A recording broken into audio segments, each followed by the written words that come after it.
Le livre de chevet de François Truffaut. Il y a un livre que j'aimerais beaucoup lire, c'est La séquestrée de Poitiers par André Gide. Sans doute plusieurs raisons, peut-être parce que Gide est injustement, à mon avis, oublié aujourd'hui, et aussi parce que La séquestrée de Poitiers n'est pas du tout une œuvre de fiction, ce n'est pas un roman, c'est une suite de documents réunis par André Gide qui avait un goût très fort pour les faits divers. Et il avait inauguré en 1930 chez Gallimard une collection intitulée Ne jugez pas, qui n'a pas dû avoir la faveur du public puisque je crois qu'il n'en existe que 2 ou 3 numéros, et dont le deuxième qui est consacré à La séquestrée de Poitiers, qui est la relation d'un fait divers ancien déjà d'une trentaine d'années, puisque c'est un fait divers du début du siècle, de 1901 exactement. Comme André Gide, j'ai un goût très fort pour les faits divers, probablement parce qu'il marque l'intrusion du baroque dans la vie quotidienne. C'est-à-dire, je crois qu'on aime les faits divers quand on aime à la fois ce qui est fantastique et ce qui est réaliste. Je crois qu'il n'y a rien de plus à dire. Voici la lecture de La séquestrée de Poitiers, document réuni par André Gide. Le livre s'ouvre sur 2 citations en exergue qui sont assez importantes, je crois, pour être lues.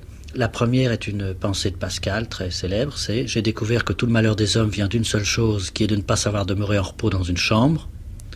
Et la seconde, c'est une citation de Gide lui-même, une phrase extraite des Faux-monnayeurs. « Il suffit bien souvent de l'addition d'une quantité de petits faits très simples et très naturels, chacun pris à part, pour obtenir un total monstrueux. » Avant-propos. J'ai quelques scrupules à signer la relation de cette singulière histoire. Dans l'exposé tout impersonnel que je vais en faire, je ne soucie que de mettre en ordre les documents que j'ai pu recueillir et de m'effacer devant eux. Voici comment La Vie illustrée présentait à ses lecteurs en 1901 l'étrange affaire qui va nous occuper. Les drames cachés, La séquestrée de Poitiers. À Poitiers, dans une rue calme et paisible au nom monacal, la rue de la Visitation, vivait, universellement honorée dans la région, une famille de haute bourgeoisie. Madame Veuve Bastian, née de Chartreux, de lignée poitevine fort aristocratique, habitait là avec son fils, Pierre Bastian, ancien sous-préfet de Puget-Théniers, au 16 mai. Madame Bastian de Chartreux, âgée de 75 ans, demeurait dans la maison où elle avait vécu avec son mari, ancien doyen de la faculté des lettres de la vieille cité provinciale. Son fils, marié à une Espagnole de tempérament moins calme que le sien, était revenu seul à Poitiers. Il habitait dans l'immeuble qui fait face à celui de sa mère. Un troisième personnage appartenait à cette famille, une fille Mélanie qu'on avait vue enjouée et rieuse jusqu'à l'âge de 25 ans et qui brusquement avait disparu. Maladie mentale, disait-on. Madame Bastian de Chartreux l'avait internée, dès l'abord dans une maison de santé, puis, par dévouement, par charité chrétienne, elle la reprenait et la soignait, toute d'abnégation, avec le concours d'une vieille bonne, par-delà les volets clos de la maison douloureuse dont personne ne franchissait plus le seuil. Même la vieille bonne, Madame Renard, restée 40 ans chez ses patrons, avait obtenu il y a 6 ans sur la demande de M. Pierre Bastian, qui lui aussi, respectueux de son demi-sang bleu, se faisait appeler de Chartreux, une médaille de la Société de l'encouragement au bien. Ce fut un prix de vertu qui honora à la fois la vieille domestique et ses très vertueux maîtres. Mais la vertueuse Madame Renard mourut, et de nouvelles servantes entrèrent dans cette maison, cette étrange maison dont certaines fenêtres étaient cadenassées, dans ses volets à l'extérieur, et qui parfois laissait passer des cris étouffés et lointains. Or, une des bonnes, dans cette sévère demeure, ne dédaignait point de recevoir, la nuit étant venue, un soldat vigoureux, ordonnance d'un lieutenant de la garnison. Ce guerrier, plus apte à manier le plumeau et la brosse à reluire que la baïonnette et le fusil, n'avait pas la discrétion de Madame Renard, et n'ignorait point que les lettres anonymes compromettent peu leurs auteurs. Il en écrivit une, et par là, le parquet, servi à Poitiers par une police peu curieuse, apprit, premièrement, que mademoiselle Mélanie Bastian n'était point folle, deuxièmement, qu'elle était tenue en état de réclusion depuis 24 années dans une chambre sordide, la chambre plaintive aux volets cadenassés, dont elle ne sortait jamais, et où elle vivait parmi les ordures, la vermine, les vers et les rats, dans l'obscurité la plus complète et presque sans nourriture. Tardivement, ces messieurs de la magistrature, qui respectaient fort la bien-pensante famille Bastian, comme tout le monde la respectait d'ailleurs, durent prendre de l'émoi. Ils intervinrent, forcèrent la porte et trouvèrent étendue dans un galetas indéfinissable la malheureuse créature. Les raisons, voilà ce qu'on raconte à Poitiers. Mademoiselle Mélanie Bastian, vers sa 25e année, aima et se donna. On pensa qu'un enfant fut le fruit de ses amours. On croit encore que cet enfant fut supprimé. Et pour punir la pauvre fille de ce que le monde appelle une faute, et surtout pour qu'elle ne parle pas, la pure, l'honorable, l'excellente Madame Bastian de Chartreux enferma pour jamais, aidée en cela par le silence de son digne fils, la pauvre Mélanie dans le taudis où elle refusa de mourir, et où l'on vient de la découvrir après 24 ans. C'est un drame effroyable, un drame de préjugés, de respectabilité, de vertu exaspérée, une vertu basée sur la convention hideuse, mais ce qui est le plus abominable encore, c'est la lâcheté des témoins qui se lèvent en masse aujourd'hui et qui, pendant un quart de siècle, tant qu'il pouvait sembler moins anodin de parler, se sont férocement tus. La discrétion, il est vrai, est encore une vertu, et cette vertu-là, exaspérée et lâche, elle aussi, fut 24 années durant la complice criminelle de la cruelle vertu de Madame Veuve Bastien de Chartreux et de son fils, le sous-préfet bien pensant. L'on peut voir, dans le ton même de cet article, un reflet de l'indignation qui souleva tout aussitôt l'opinion publique à cette époque. Comment cette affaire, en apparence si monstrueuse, où la culpabilité de Madame Bastien et de son fils semblait d'abord si évidente, put-elle aboutir à un acquittement des inculpés, c'est ce que l'on comprendra sans doute en lisant tout ce qui va suivre. Chapitre 1er. Le 22 mai 1901, le procureur général de Poitiers recevait donc une lettre anonyme datée du 19 mai ainsi conçue. Monsieur le procureur général, j'ai l'honneur de vous dénoncer un fait d'une exceptionnelle gravité. Il s'agit d'une demoiselle qui est enfermée chez Madame Bastien, privée d'une partie de sa nourriture, vivant sur un grabat infect depuis 25 ans, en un mot, dans sa pourriture. Au reçu de cette lettre anonyme, le commissaire central de police de Poitiers, sur l'ordre et avec les instructions du procureur, se rendit 21 rue de la Visitation le 23 mai à 2h30. Une des bonnes, que Madame Bastien employait à son service, la fille Dupuis, répondit à un coup de sonnette. « Madame Bastien ? Madame ne reçoit pas, elle est alitée. Veuillez s'il vous plaît dire à Madame Veuve Bastien que je suis le commissaire central et que je désire absolument lui parler. » La servante monta alors au premier étage, elle revenait quelques instants plus tard, disant « Monsieur, Madame vous prie de vous adresser à son fils qui demeure en face. » Monsieur le commissaire central vint alors frapper à la porte de Monsieur Pierre Bastien, mais on lui répondit tout d'abord que Monsieur Bastien était également indisposé. « C'est bien bizarre, reprit Monsieur le commissaire central, que tout le monde soit indisposé dans ces deux maisons. Dites à votre maître que je suis le commissaire central et que j'ai une communication importante à lui faire. » Monsieur le commissaire central fut reçu par Monsieur Pierre Bastien. Il lui dit « Une lettre anonyme dénonce Madame votre mère comme ayant séquestré votre sœur Mélanie, qui serait depuis 25 ans au lit, au milieu d'une pourriture infecte. Cette lettre ajoute que la fenêtre de la chambre est cadenassée. En effet, en arrivant auprès de la demeure, je viens d'apercevoir au second étage une fenêtre dont les persiennes sont closes. Voudriez-vous me mettre en présence de votre sœur ? » « Qui êtes-vous donc ? Interrogea M. Bastien. « Je suis le commissaire central, votre bonne a dû vous le dire. » « Ce que l'on vous a raconté, reprit M. Bastien, est une affreuse calomnie. Je suis tout à fait étranger à cette histoire. Du reste, ma mère et ma sœur habitent ensemble, dans une maison autre que la mienne. Respectueux des volontés de ma mère qui entend être maîtresse chez elle, je ne me mêle jamais en rien de ses affaires. Quoi qu'il en soit, interrompit M. le commissaire central, je tiens à me rendre compte moi-même de visu. La meilleure façon de vous justifier, monsieur, c'est de me laisser voir votre sœur, de lui parler. Je ne puis vous la laisser voir sans avoir préalablement appelé le docteur. Celui-ci seul saura dire si vous pouvez pénétrer sans inconvénient dans sa chambre. Ma sœur est atteinte depuis une douzaine d'années d'une fièvre pernicieuse et ne doit recevoir personne. » Répondant aux questions du commissaire, M. Pierre Bastien fit connaître son âge, 53 ans, et ses qualités, docteur en droit et ancien sous-préfet. L'âge de sa sœur Mélanie, 52 ans. Madame Bastien n'avait pas d'autre enfant. Pierre Bastien dit au surplus que sa sœur n'était nullement abandonnée. Il l'allait voir lui-même plusieurs fois par jour. Il protesta contre la dénonciation dont sa mère était l'objet, et il dit qu'il en référerait au procureur de la République. Le commissaire lui fit alors observer que le meilleur moyen de réduire la calomnie était de l'introduire sans plus tarder dans la chambre de mademoiselle Bastien. Il avait pu observer du dehors que les volets d'une chambre du 2e étage étaient maintenus fermés par une chaîne, ce qui donnait quelque vraisemblance aux dénonciations de la lettre anonyme. M. Pierre Bastien se montra prêt à consentir, mais il devait préalablement obtenir l'autorisation de sa mère qui décidait de tout dans la maison. Accompagné du commissaire, il se rendit donc auprès d'elle. Madame Bastien hésita longtemps, puis sur l'insistance du commissaire, finit par acquiescer. Monsieur Pierre Bastien, dit le commissaire, nous introduisit au 2e étage dans une chambre éclairée par une seule fenêtre donnant sur la cour. Nous nous trouvons alors dans une demi-obscurité et dans un air vicié, au point de nous obliger à sortir immédiatement de cette pièce, non sans avoir constaté pourtant que les persiennes de cette fenêtre sont fermées et reliées par une chaîne munie d'un cadenas, que la fenêtre est elle-même hermétiquement fermée et garnie de bourrelets à tous les joints. Nous pénétrons à nouveau dans la pièce et cherchons à ouvrir la fenêtre pour donner de l'air, mais nous en sommes empêchés par M. Bastien qui nous dit que cela contrarierait sa sœur. Nous constatons aussi que sa malheureuse sœur, que l'on ne peut apercevoir, est couchée sur un mauvais grabat et recouverte d'une couverture, le tout d'une saleté repoussante. Que sur ce même grabat courent des insectes et de la vermine, prenant leur nourriture dans les déjections sur le lit de cette malheureuse. Nous cherchons à découvrir son visage, mais elle se cramponne à sa couverture qui l'enveloppe entièrement, en poussant des cris aigus comme une sauvage. Ne pouvant plus tenir dans la pièce qui est elle-même d'une malpropreté repoussante, nous nous retirons et interrogeons les deux bonnes. Ce même jour, à 5 heures, monsieur le juge d'instruction Dufresnel vint à son tour visiter la chambre. Après les premières constatations qui concordent avec celles du commissaire, il ajoute « Nous donnons immédiatement l'ordre d'ouvrir la croisée. Cette opération s'effectue très difficilement. De vieux rideaux de couleur sombre tombent en dégageant une poussière considérable. Pour ouvrir les persiennes, il faut les enlever de leur gonds de droite. » Dès que le jour est entré dans la chambre, nous apercevons dans le fond, étendu sur un lit, le corps et la tête recouverts d'une couverture d'une saleté repoussante, une femme que M. Pierre Bastian nous dit être mademoiselle Mélanie Bastian, sa sœur. La malheureuse est couchée toute nue sur une paillasse pourrie. Tout autour d'elle s'est formée une sorte de croûte faite d'excréments, de débris, de viande, de légumes, de poissons et de pain en putréfaction. Nous voyons aussi des coquilles d'huîtres, des bêtes courant sur le lit de mademoiselle Bastian. Cette dernière est couverte de vermine. Nous lui parlons. Elle pousse des cris, elle se cramponne à son lit, tout en cherchant à couvrir davantage sa figure. La maigreur de mademoiselle Bastian est effrayante, sa chevelure forme une natte épaisse qui n'a point été peignée et démêlée depuis longtemps.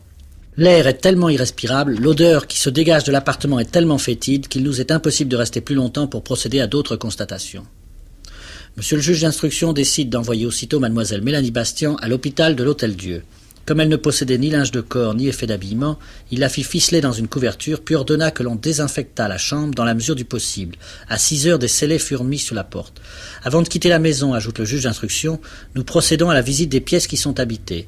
La salle à manger est convenablement meublée, la cuisine est bien tenue, l'escalier est propre. La chambre de la dame veuve Monnier est en désordre, mais nous constatons qu'elle n'est point sale. Le mobilier est en bon état, le lit est confortable, les couches, les draps et les couvertures sont très propres. Madame Bastian, mère, qui est âgée de 75 ans, est vêtue d'une robe de chambre à petits carreaux noirs et blancs. Elle est coiffée d'un bonnet blanc tuyauté, le tout est soigné, elle est bien peignée. Elle présente en un mot l'aspect d'une femme qui ne néglige pas les soins de sa propreté intime. Monsieur le juge d'instruction retourna le lendemain à 3 heures dans la chambre à peu près désinfectée pour procéder, malgré l'odeur encore très forte, à des constatations que la puanteur de la pièce ne lui avait pas permis de faire le premier jour. La chambre mesure 5,40 m sur 3,40 m, la fenêtre 1,60 m sur 0,98 m, le mobilier comprend, premièrement, à droite près de la porte, une commode sans tiroir.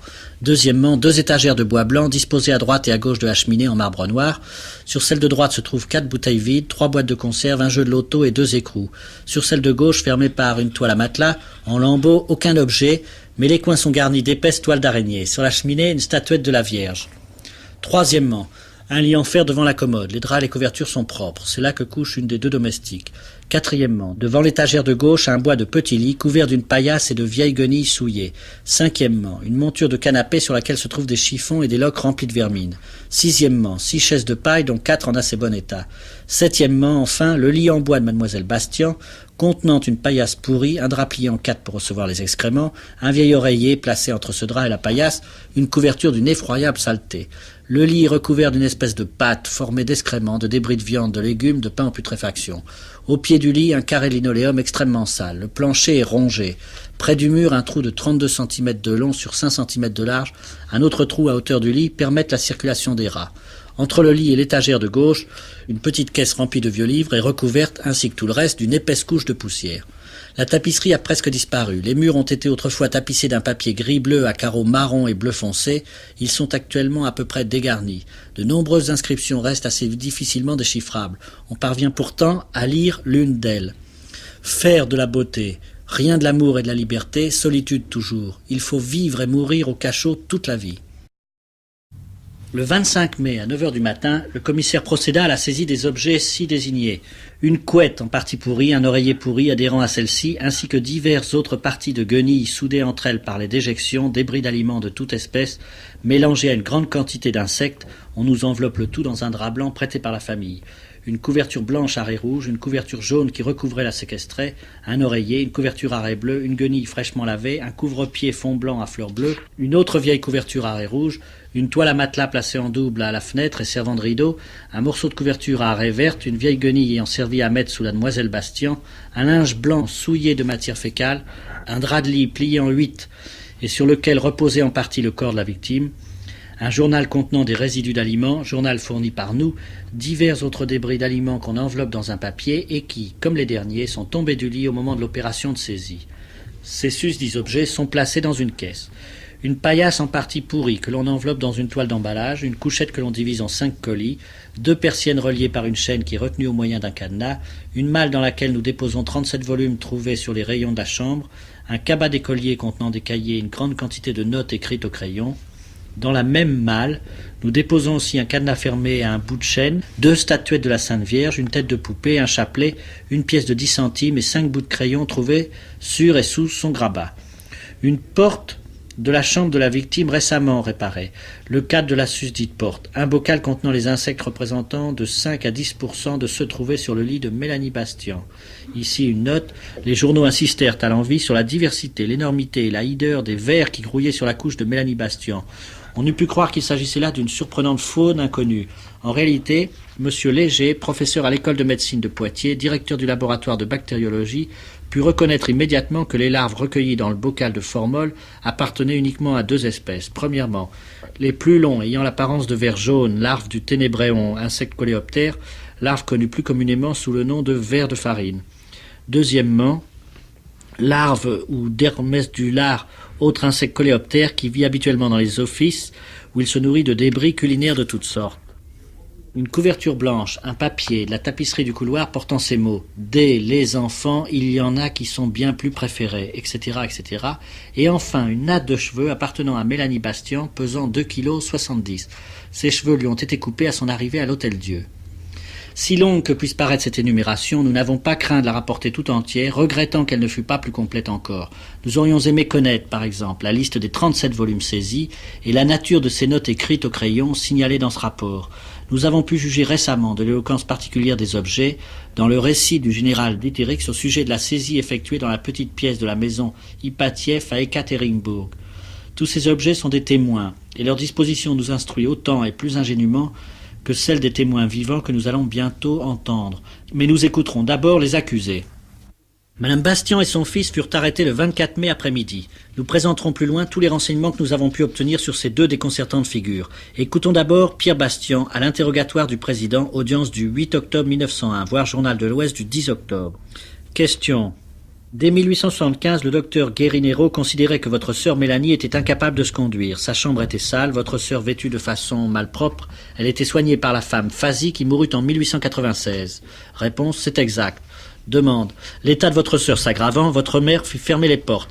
Après la mort de la femme Fazy, nous assistons à un défilé de bonnes qui ne consentent pas à rester en semblable milieu. Votre sœur ne sort plus de la chambre, elle réclame sa liberté, elle appelle jusqu'au moment où la police la trouve en mai 1901. Réponse, tout cela est vrai. Question. Le commissaire central arrive. Vous avez fait des difficultés pour le laisser pénétrer dans la chambre de votre sœur. Réponse. Non, mais j'ai voulu avoir l'autorisation de ma mère, aucune objection de ma part.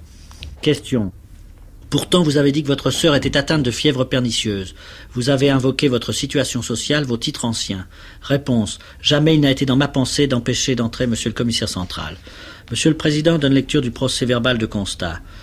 Question. N'êtes-vous pas impressionné? Réponse. Je suis épouvanté, mais jamais je n'ai vu que l'extérieur. Sachant Mélanie toute nue, jamais je ne l'ai regardée par un sentiment de pudeur. Jamais je n'ai vu que sa chevelure. Question. Alors cet état de choses est tout nouveau pour vous? Réponse. Je ne me le figurais pas, j'étais loin de le penser. Question. Votre sœur transportée à l'Hôtel-Dieu manifesta le plaisir d'être nettoyée, de respirer un air pur. Elle s'écria « Comme c'est beau !» Réponse. Tout le temps qu'elle est restée chez sa mère, Mélanie a eu une grande aversion pour la lumière. Elle ne pouvait pas la supporter, c'était conforme à ses instincts. Vous n'aviez qu'à faire acte de volonté. Réponse. Ma mère était maîtresse chez elle. Question. À l'Hôtel-Dieu, on a constaté que votre sœur était très pudique, très sage. Pourquoi donc alors ces mesures de protection? Réponse. Ces mesures remontent fort loin, c'est feu mon père qui les a prises. Question. J'ai vu dans le dossier qu'on ne pouvait rien faire contre son gré. De Mélanie ou de Madame Bastian-Mère? La phrase reste ambiguë. Réponse. Oui, pour éviter des scènes terribles. Question. Vous ne deviez pas oublier que vous aviez affaire à une folle. Raison de plus pour lui imposer des soins qu'elle a du reste agréé avec plaisir à l'Hôtel-Dieu. Réponse. J'avais confiance dans les domestiques. Question. Votre sœur était bien nourrie, si on peut dire cela d'une personne à laquelle on offre quelque chose sans chercher à savoir si elle le mangeait. Réponse. C'était là le devoir des bonnes. Question. Vous alliez voir parfois votre sœur? Réponse. Oui, je cherchais parfois à la distraire, mais la conversation était difficile. Question. Dans ces moments de lucidité, que disait-elle? Réponse. Je ne puis répondre que ceci. Souvent j'ai demandé à ma mère de mettre ma sœur dans une maison de santé. Auprès de la fenêtre, je lisais le journal de la Vienne. Jamais je n'étais incommodé par l'odeur. Gide note ici. Nous reviendrons plus tard sur cette dernière affirmation. Suivent plusieurs demandes et réponses où Pierre Bastian répète qu'il ne s'est jamais rendu compte de l'état affreux d'abandon où était laissée sa sœur. Question. Vous avez proposé à votre mère, dites-vous, de mettre votre sœur dans une maison de santé. Pourquoi n'avez-vous pas agi? Réponse. J'ai tellement insisté que ma mère m'a mise à la porte. Question. Quels étaient vos rapports avec votre mère? Réponse. J'avais pour elle un grand respect filial, mais entre nous il y a toujours eu un conflit, soit au point de vue des intérêts, soit quand il s'agissait de ma sœur. Question. Vous vous incliniez devant votre mère, mais n'y avait-il pas des questions délicates? Réponse. J'ai le cœur trop haut placé pour m'abaisser à des bassesses.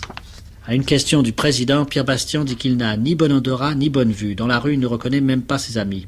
Question. Cependant, vous écrivez, vous faites de la peinture d'après nature. Réponse. Dans mes aquarelles, il y a une grande différence entre mes tableaux et l'original. Question. On vous reproche de n'avoir rien tenté pour mettre un terme à la situation de votre sœur. Vous avez voulu qu'elle continue à gémir sur un immonde fumier. Réponse. Jamais je n'ai eu pour ma sœur que des sentiments d'affection et de dévouement. C'est sur cette phrase que prit fin l'interrogatoire. En plus de la saisie opérée dans la chambre de Mélanie Bastian, le juge d'instruction prit dans le cabinet de travail de M. Bastian et déposa au greffe du tribunal comme pièce à conviction, premièrement, un cahier cartonné portant les suscriptions suivantes. Secours aux blessés militaires, Comité central de Paris, liste des anciens soldats blessés ayant sollicité un secours de la Société de la Croix-Rouge, domiciliés à Poitiers ou dans le département de la Vienne. Deuxièmement, une liasse de documents enfermés dans une chemise verte portant la suscription Société Saint-Vincent-de-Paul. Troisièmement, 56 aquarelles faites par M. Bastian, renfermées dans une chemise verte. Quatrièmement, 54 dessins au crayon ou aquarelle faits par M. Bastian et renfermés dans une chemise verte. Cinquièmement, un projet d'article nécrologique concernant M. le comte de T. Sixièmement, les notes de la conférence faite par M. Pierre Bastian le 16 mai 1896 sur l'assistance aux soldats blessés avant la Convention de Genève et pendant la guerre de 1870. Septièmement, une feuille de papier écolier qui se trouvait sur le bureau de M. Bastian et sur laquelle on lisait « Nous tenons à donner à nos lecteurs des renseignements précis qui établissent sous son véritable jour l'affaire qui a jeté dans notre ville une si vive émotion en mettant en question la responsabilité d'un de nos plus sympathiques citoyens. » Ce commencement d'article est de la même écriture que celle de tous les documents saisis. Interrogé une autre fois, Pierre Bastian dit encore « Les inscriptions qu'on a relevées tracées sur les murs de la chambre que ma sœur occupait avant 1882, ces inscriptions où il est surtout question du Sacré-Cœur de Jésus et de Marie n'ont aucune importance. Je reconnais cependant qu'elles indiquaient dans l'esprit de ma sœur des pensées religieuses que j'attribue à des hallucinations. Je dois dire que jamais ma sœur ne m'a fait connaître son désir d'entrer en religion. Et à propos d'autres inscriptions tracées par Mélanie Bastian sur les murs de l'autre chambre qu'elle occupera après 1882, date de la mort de M. Bastian père, inscription relative à la liberté ravie et à la solitude, une phrase en particulier, « Il faut vivre et mourir au cachot toute la vie », Pierre Bastian répond « Ce sont là des phénomènes psychologiques que je ne cherche pas à expliquer. Du reste, j'attachais si peu d'importance aux inscriptions qui étaient sur les murs que je ne les ai même pas lues. » Question. Il résulte de la déposition de plusieurs témoins que votre sœur faisait souvent entendre des cris et des appels au milieu desquels étaient distinctement perçus les mots de police, justice, liberté et de prison. Monsieur Jacob a, le 16 août 1892, entendu les paroles suivantes. « Qu'ai-je fait pour être enfermé? Je ne mérite pas ce supplice horrible. Dieu n'existe donc pas qu'il laisse souffrir ses créatures ainsi, et personne pour venir à mon secours. » Réponse. Tous ces cris n'ont aucune signification. Dans la bouche de ma sœur, ces paroles n'ont aucune valeur. Elle ne les prononçait que dans les moments de crise et de démence. Devant moi, elle n'a jamais appelé au secours ou réclamé sa liberté. J'ai simplement constaté qu'elle employait des expressions très ordurières, notamment le mot « merde » au milieu de ses fureurs. Elle paraissait s'adresser à un être imaginaire. Il était impossible de lui faire entendre raison. Plus on lui parlait et plus elle s'emportait. Question. Comment expliquez-vous que ces surexcitations et ces fureurs aient tout d'un coup cessé dès l'admission de votre sœur à l'Hôtel-Dieu pour faire place à une douceur qui ne s'est pas démentie un instant? Réponse. Il est probable que la grande émotion qu'elle a traversée aura provoqué dans sa folie une crise salutaire. On demande à Pierre Bastian comment il se fait que Madame Pierre Bastian n'ait jamais revu sa belle-sœur depuis l'époque de son mariage, 1874. Et comment se fait-il que votre fille n'ait jamais vu sa tante? Réponse. Une raison d'ordre moral a déterminé ma mère à empêcher sa belle-fille et sa petite-fille de voir ma sœur. Cette dernière employait des mots très orduriers. J'ai partagé dans une certaine mesure le sentiment de ma mère et je n'ai pas insisté. Interrogée à son tour, Marie-Dolores Bastian, fille de Pierre Bastian, dit « 2 fois par semaine, j'allais chez ma grand-mère, le jeudi et le dimanche, vers 3 heures. Souvent, je n'étais pas reçue. Quand j'étais admise auprès d'elle, la conversation languissait vite. Elle m'entretenait uniquement des difficultés qu'elle avait avec ses domestiques et de ses maladies. N'étant pas habitué à recevoir d'elle des caresses, j'étais paralysé en sa présence et je ne disais pas grand-chose. L'entretien durait environ une demi-heure et je partais après avoir demandé, quand j'y songeais, des nouvelles de ma tante Mélanie. Ma grand-mère me répondait toujours « Elle va bien ». Écoutons à présent Madame Bastian mère. Jamais je n'ai songé à séquestrer ma fille que j'aimais tant. Elle a toujours été libre de circuler dans la maison, mais je dois dire que depuis 25 ans, elle s'est volontairement enfermée dans sa chambre. Je peux même ajouter dans son lit, car je crois que depuis 1876, peut-être même avant, elle s'est obstinée à rester dans son lit, malgré mes efforts et ceux de mon mari, pour lui faire prendre l'air. Elle a toujours été d'une santé très délicate. Malgré cela, elle a pu faire ses études. Elle aimait le travail et surtout la lecture. Jeune fille, elle a peu fréquenté le monde. Elle aimait surtout à fréquenter les églises et je pensais qu'elle avait la vocation de religieuse. Il n'a jamais été question pour elle d'aucun projet de mariage. Je suis au surplus convaincu qu'elle n'aurait jamais voulu se marier. En 1872, je crois, ma fille a été atteinte d'une fièvre pernicieuse très grave et qui a mis ses jours en danger. Depuis lors, elle n'a plus voulu voir personne. Cependant, elle est allée à Mont-de-Marsan au mariage de son frère qu'elle aimait beaucoup. Peu après son retour à Poitiers, elle est restée constamment enfermée dans sa chambre. Elle a refusé de mettre ses vêtements, sous prétexte qu'elle n'avait pas la force de les porter tant elle était faible. Elle mangeait très peu et était déjà extrêmement maigre. Elle n'était point folle, mais elle avait des allures très étranges. Elle ne voulait pas coucher dans des draps, elle refusait de porter une chemise. Elle n'était heureuse que lorsqu'elle était entièrement recouverte d'une couverture. Il y a déjà plusieurs années que le médecin ne vient pas la voir car elle n'était pas malade. Quand on lui décrit l'état où on a trouvé sa fille, elle répond que depuis 3 mois, souffrante, elle n'allait plus la voir. Auparavant, elle montait 2 fois par jour. Elle avait vu toute la saleté, mais Mélanie ne voulait pas qu'on la touchât. Question. Les domestiques vous ont souvent demandé de faire changer les couches et de laisser nettoyer votre fille, vous avez toujours refusé. Réponse. Ce sont des menteuses, ce sont 2 drôlesses. Si j'ai commis une faute, ce n'était pas dans l'intention de faire mourir ma fille, je me suis toujours sacrifié pour elle. Madame Bastien entra dans la prison le 24 mai 1901 vers 6 heures du soir. On l'a mis immédiatement à l'infirmerie. Elle paraissait très souffrante. Pourtant gardait quelque appétit et ne se plaignait pas trop. Le 6 juin, son état commença d'empirer.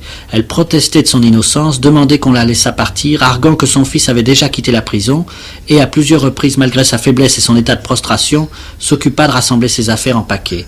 La nuit du 7 fut très pénible. À 5 heures du matin, la malade demanda à boire. L'infirmière qui restait auprès d'elle, se rendant compte que la mort était proche, fit prévenir le gardien-chef qui fit amener l'aumônier et le docteur. Ce dernier arriva pour assister à l'agonie. Il fit de vains efforts pour animer Madame Bastien, qui s'éteignit tout doucement à 9h30. Quelques minutes avant l'arrivée du docteur, Madame Bastien s'était écriée « Ah, ma pauvre Mélanie !»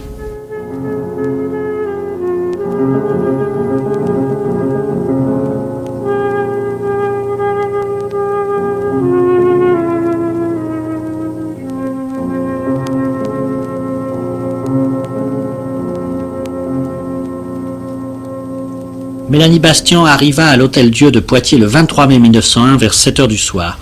J'ai sous les yeux une grande photographie prise aussitôt après son entrée à l'hôpital, photographie que reproduisirent les grands périodiques illustrés de l'époque.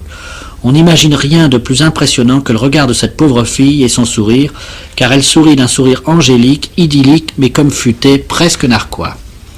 Elle est dans un état de saleté épouvantable, nous disent les témoins de l'époque. La face d'une blancheur de cire est très émaciée. Le corps d'une maigreur excessive, recouvert par place d'une épaisse couche de crasse. Les ongles des mains et des pieds sont très longs. Les cheveux forment une masse compacte de plus d'1 mètre de longueur, 30 cm de largeur et 4 à 5 cm d'épaisseur.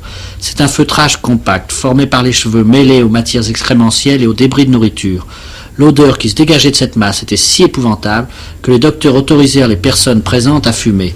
Cette masse de cheveux était toute du côté gauche, le côté droit de la tête ne présentant que quelques mèches, qu'un frottement continuel avait réduite et usée par suite de la position que Mélanie Bastien avait conservée pendant tout le temps qu'elle était restée étendue sur son grabat, couchée sur le côté droit, recroquevillée sur elle-même.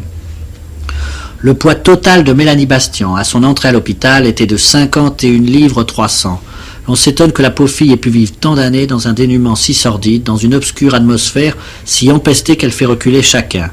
Son état de faiblesse à son entrée à l'hôpital était tel que l'aumônier, craignant un accident mortel immédiat, crut devoir lui administrer aussitôt le sacrement de l'extrême-onction. Mais dès le lendemain, Mélanie Bastien commença d'aller sensiblement mieux. Elle accepta volontiers la nourriture qu'on lui apportait. Ses organes furent reconnus parfaitement sains par les médecins appelés en consultation. Mélanie Bastien répond assez bien à quelques questions précises et simples. Elle reconnaît les fleurs qu'on lui présente, se rappelle quelques souvenirs de jeunesse, et en particulier une propriété que possède sa famille à Migné. Mais bien souvent, elle refuse de répondre et envoie promener les personnes qui lui adressent la parole en prononçant des gros mots et des injures.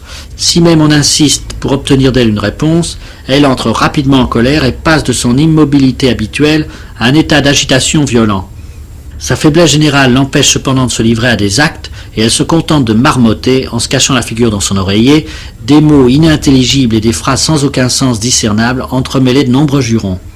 Une idée fixe revient presque toujours quand elle est contrariée. Elle veut retourner dans son ancienne demeure, qu'elle désigne par une phrase inintelligible, sa chère bonne fond moulin en piâtre.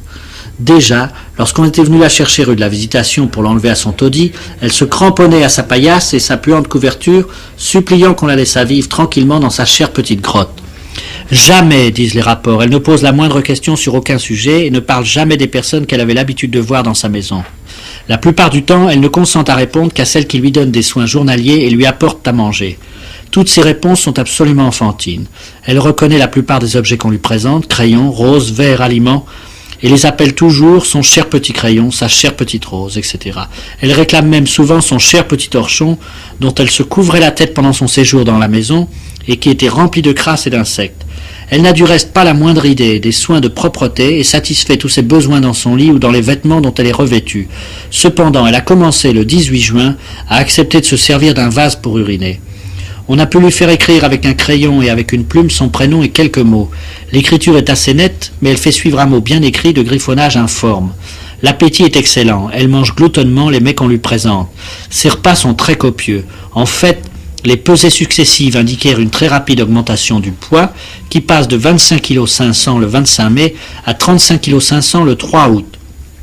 Ses forces physiques augmentèrent proportionnellement, mais les facultés intellectuelles furent loin de suivre cette marche progressive. Mélanie, il est vrai, répondait un peu mieux à certaines questions, mais restait toujours indifférente aux choses extérieures et ne posait jamais de questions. L'abbé de Mondion, aumônier à l'Hôtel-Dieu, à plusieurs reprises vint s'entretenir avec elle. Il lui demanda si elle se souvenait de sa première communion. Mélanie Bastien lui répondit affirmativement et même put lui redire les noms des prêtres qui avaient fait son instruction religieuse. Elle se rappelle également le nom des anciens fournisseurs de sa famille, disant qu'elle n'achetait pas de bonbons chez Avenel le pâtissier, mais chez Pasino l'italien. Elle reconnaît et nomme toutes les fleurs qu'on lui présente et dont chaque jour des âmes charitables lui apportent de nombreux bouquets. Rien ne lui fait plus plaisir, ajoute l'abbé, que de voir et de respirer ces fleurs. Elle est ravie d'apercevoir de son lit la campagne et fait part de sa joie en s'écriant « Oh, que c'est beau !» Quand les hirondelles passent, elle les reconnaît fort bien et s'écrie « Oh, voyez donc les gentilles petites hirondelles !» Elle se montre extrêmement douce, écoute ce qu'on lui dit, fait tout ce qu'on lui commande, garde sur elle, sans chercher à l'enlever, son linge de corps, de sorte qu'une seule infirmière suffit à la surveiller. Lorsqu'on la laisse seule, ce qui arrive assez souvent, elle ne cause aucun désordre. Mais lorsque l'abbé lui demande si elle souhaite de revoir son frère et sa mère, Mélanie répond aussitôt « Oh, qu'on ne les apporte pas là !» Lorsqu'une autre fois l'abbé lui demande si elle se trouvait bien dans sa maison, Mélanie s'écrie « Ne parlons pas de ça, c'est une maison qui met tout en fuite, tout en fuite. » Je n'ai pas à faire ressortir l'extraordinaire inconséquence des réponses de Mélanie Bastien. Le lecteur s'en apercevra bien lui-même. L'effort, inconscient ou non, par lequel nous cherchons au cours d'un interrogatoire à réduire ces inconséquences pour mettre un prévenu d'accord avec lui-même, cet effort reste parfaitement vain, et particulièrement dans le cas de Mélanie Bastien, qui tout à la fois semble se réjouir de l'air pur qu'elle respire enfin, de la propreté de son lit d'hôpital, de tous les soins dont elle est l'objet, et regrettait pourtant sa couche sordide et l'obscurité méphitique de sa chère petite grotte, dont elle parle en termes attendris, qui semble devenir dans son esprit une sorte de lieu mythique qu'elle désigne d'une façon si bizarre que l'on hésitait d'abord à comprendre de quoi elle parlait lorsqu'elle disait et répétait « Je voudrais retourner dans mon cher grand fond Malapia », où il semble du reste qu'elle n'ait pas été aussi maltraitée qu'on avait pu craindre d'abord, car à l'hôpital, lorsqu'on lui servait du poulet, elle disait « On m'en donnait aussi dans mon cher grand fond Malampia ». J'ai assisté plusieurs fois au repas de Mademoiselle Bastien, nous dit un interne. Son premier mot avant de toucher à ce qu'on lui offre, c'est-il bien propre? Elle mange encore avec ses doigts, mais avec beaucoup de délicatesse. Et l'économe de l'Hôtel-Dieu, lorsqu'elle mange une orange, elle sait très bien garder dans le creux de la main les pépins jusqu'à ce qu'on l'en débarrasse.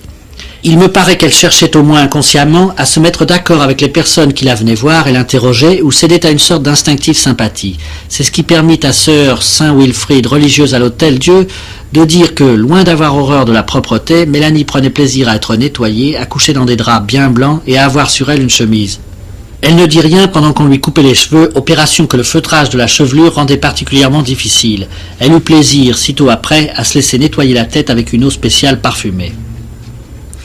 Loin d'aimer les mauvaises odeurs, dit la sœur Saint-Wilfrid, elle se réjouit du parfum des fleurs et de l'eau de Cologne que l'on répand sur tout son corps et sur sa couche. Quand on lui donne une matinée rose, elle manifeste une grande joie. En général, tout ce qui est très clair lui fait plaisir. Elle déteste au contraire tout ce qui est de couleur sombre. C'est ainsi qu'elle ne veut pas prendre les lettres bordées de noir et refuse de garder une bague qu'un interne s'amuse à lui passer au doigt parce que cette bague porte en chaton une pierre noire. Elle a été très heureuse de se revêtir de la matinée. Elle accepte facilement des mules. Il a fallu insister pour lui mettre des bas, mais j'ajoute que la difficulté a été facilement vaincue. Une fois habillée, elle s'est regardée avec satisfaction et a contemplé surtout les rangs de passementeries qui garnissent le peignoir. Sa joie était grande. Elle a dit « C'est trop beau pour cette maison. Ce serait bien mieux pour aller dans cette chère bonne maison de grand fond Malampia. » L'excellente sœur ajoute ici « Sans doute Mélanie Bastien faisait-elle allusion à une propriété de famille, car elle nous parle souvent de minier. Mais nous croyons que Mélanie désignait par ces mots, nous l'avons dit, sa chambre sordide, ou du moins l'extraordinaire transposition qui s'était faite de cette chambre dans son esprit. » Une fois installée dans le fauteuil, près de la fenêtre, continue la sœur Saint-Wilfrid, Mélanie a regardé la campagne, en disant comme les jours précédents, comme c'est beau. Elle signale à la garde et à moi le passage des hirondelles en nous les nommant. Elle considère avec tant d'attention et pendant si longtemps avec le même plaisir visible les images et les fleurs qu'on lui apporte, qu'il semblait bien que mademoiselle Bastien ait été privée depuis longtemps de pareils spectacles. Le lit occupé par mademoiselle Bastien était placé en face de la fenêtre. Dès l'arrivée de mademoiselle Bastien, la croisée restait grande ouverte, la lumière et l'air pénétrant donc largement dans la pièce. J'ai constaté que dans les premiers moments, elle voulait cacher sa figure sous la couverture. Il est probable que la grande lumière lui fatiguait les yeux, car dès le lendemain, elle n'a plus cherché à cacher entièrement sa figure, elle s'est contentée de relever avec la main gauche le drap jusqu'à hauteur des yeux. Elle garde encore cette manie, mais cependant, très souvent, et surtout lorsqu'elle prend ses repas, la figure est complètement à découvert. Pas une seule fois elle n'a demandé, et elle sait très bien réclamer ce qui lui fait plaisir, que la fenêtre ou les contrevents fussent clos. Habituée depuis longtemps à se soulager dans ses draps, on eut quelque mal à lui faire prendre d'autres habitudes. Pourtant, depuis la semaine dernière, dit sa garde Amélie Raymond, le 22 juin, mademoiselle Bastien a encore fait des progrès, elle est de plus en plus propre. Pendant le jour, elle me demande le vase, et c'est fort bien attendre lorsque je suis occupé. L'interne de l'Hôtel-Dieu confirme la déposition des témoins et nous dit encore: comme toutes les personnes qui l'ont entendue, j'ai constaté qu'elle parlait souvent patois et qu'elle employait des expressions très ordurières. Au début, mademoiselle Bastien paraissait très affaissée et ses réponses étaient souvent incompréhensibles. Elle éprouvait de la difficulté à préciser sa pensée. Mais depuis 3 ou 4 jours, ceci fut dit le 8 juin, un changement notable s'est produit. Elle s'est très bien demandé ce qu'elle veut pour son repas. Ce matin, elle m'a dit qu'elle voulait manger du cher petit poulet, des chers petits brocs de fraises et un cher petit macaron au chocolat. J'ai inscrit le menu sur mon carnet et elle l'a très bien lu. Je dois vous faire remarquer, si on ne vous l'a déjà dit, que mademoiselle Bastien a l'habitude de faire précéder chaque mot de ce cher petit ou de cette chère petite. Elle commence à dire à peu moins de gros mots. Elle mange avec plaisir les quartiers d'orange que lui donne cette interne de service. Son plaisir est encore plus grand quand une des sœurs qui la veille d'habitude lui présente un bouquet composé de différentes fleurs. Alors elle regarde longuement, aspire à plein poumon et, comme le ferait un enfant, embrasse le bouquet et la main qu'il porte. Elle dit à ce moment d'une voix un peu rapide « Oh, comme ce serait beau si l'on avait 2 bouquets pareils avec une grotte au milieu et une petite vierge dans la grotte. Il faudra faire ça une autre fois. » L'image de la grotte la hante, se rattache en son esprit au souvenir de sa chambre de la rue de la Visitation et peut-être à je sais quelle idée mystique. Madame Bastien, mère, mourut, nous l'avons dit, dans la nuit du 7 juin. La supérieure de l'hôpital crut devoir annoncer elle-même ce deuil à Mélanie Bastien. « J'ai une triste nouvelle à vous apprendre, mademoiselle Mélanie, lui dit-elle. Votre mère est morte. » Je veux me régaler, a simplement répondu la malade en jetant un regard de convoitise sur son repas, raconte le journal de l'Ouest du 11 juin. Cependant, mademoiselle Mélanie, écoutez-moi bien, reprit la supérieure avec un ton de douceur infinie. Lorsque vous rentrerez chez vous, vous ne trouverez plus votre mère. Je veux me régaler. Et cette réponse fut toujours la même, que l'on parlât à mademoiselle Mélanie des vêtements de deuil qu'elle devait revêtir, ou qu'on lui exposât le chagrin que son frère Pierre pourrait ressentir. Le 17 juillet, Mélanie Bastien répond ainsi aux questions qu'on lui pose. Question. Voulez-vous répondre aux questions que je vais vous poser? Réponse. Je ne veux rien répondre du tout. Question. Avez-vous reçu hier quelques visites? Réponse. Quelques dames avec de jolies toilettes que j'ai pu regarder. Question. Êtes-vous allé vous promener dans le jardin et vous sentez-vous la force d'y aller? Réponse. Non, je n'y suis pas allé. Je pourrais sortir plus tard me promener dans le petit jardin du cher Grand Bonfond et à Migné, c'est à Migné que se trouve le Pilet, propriété de la famille Bastien. Question. Vous souvenez-vous de Juliette Dupuis et d'Eugénie Tabot? Réponse. Je ne sais pas ce qu'elles sont devenues, tant pis pour elles. Question. Connaissez-vous Carcassonne et Montpellier? Réponse. Tout cela, c'est beaucoup trop loin. Question. Vous souvenez-vous de votre chambre à cher bon grand fond? Réponse. Mademoiselle Bastien fait entendre des sons inarticulés. Il est impossible de comprendre ce qu'elle dit. Elle paraît en colère. Question. Votre frère vous lisait-il quelquefois le journal? Réponse. Il ne faut pas qu'il vienne ici. Il est bien où il est. Question. Ne voulez-vous pas voir votre frère? Mademoiselle Bastien répond très en colère qu'il reste où il est très bien. Comme on dicte sa réponse au mot en colère, mademoiselle Bastien dit « C'est un péché, on ne doit pas s'y mettre ». Question. Auriez-vous plaisir à voir Madame Pierre Bastian? Réponse. Je ne sais pas ce qu'elle est devenue, qu'elle reste où elle est. Question. Voudriez-vous voir Mademoiselle Dolores Bastian, votre nièce? Réponse. Je ne sais pas ce qu'elle est devenue, tant pis pour elle, tant pis pour tout le monde. Question. Connaissez-vous Marie Fazy? Réponse. Je ne sais pas ce qu'elle est devenue. Question. Ne savez-vous pas qu'elle est morte? Mademoiselle Bastian prononce un certain nombre de phrases inintelligibles, elle paraît à ce moment fatiguée. Au point de vue physique, les progrès continuent à être rapides, mais la raison ne revient pas. Elle ne jouit pas de ses facultés, elle tient des propos extravagants et sans suite. Nous avons conclu à une faiblesse intellectuelle. C'est une aliénée, il n'y a pas de doute, déclare le docteur Lagrange, médecin aliéniste à Poitiers. Par contre, M. l'abbé de Mondion, le très sympathique aumônier de l'hôpital de Poitiers, proteste contre cette accusation de folie. Je trouve fâcheux, écrit-il dans le journal de l'Ouest du 5 juin, qu'il se rencontre dans le parti religieux des personnes qui voudraient excuser ou innocenter ce crime. J'estime au contraire qu'il faudrait dégager complètement le parti religieux et conservateur de cette affaire. Je voudrais aussi préciser un point. Dans le but d'innocenter les coupables, on a dit que mademoiselle Mélanie était folle et qu'elle avait la passion de se découvrir. Elle est chez nous depuis 9 jours et nous avons remarqué qu'elle a la passion de se couvrir. Si l'on s'approche trop près d'elle, elle se retire et ramène à elle les couvertures. Elle a en somme le sentiment de la pudeur. En résumé, on ferait bien mieux de laisser la justice se prononcer que de chercher à innocenter un crime épouvantable. J'ai dit et je répète que ceux qui ont laissé une inconnue, une fille ou une sœur, dans l'état pitoyable où se trouvait mademoiselle Mélanie en entrant à l'hôpital sont des criminels, d'autant que la victime est douce, tranquille et sage. Les fenêtres sont ouvertes et elle n'a jamais donné le moindre signe de folie méchante ou dangereuse. Qu'elle soit dans un état de dépression physique et intellectuelle, c'est ce qui n'a rien d'étonnant puisqu'elle est restée tant d'années sans air, sans lumière et presque sans nourriture.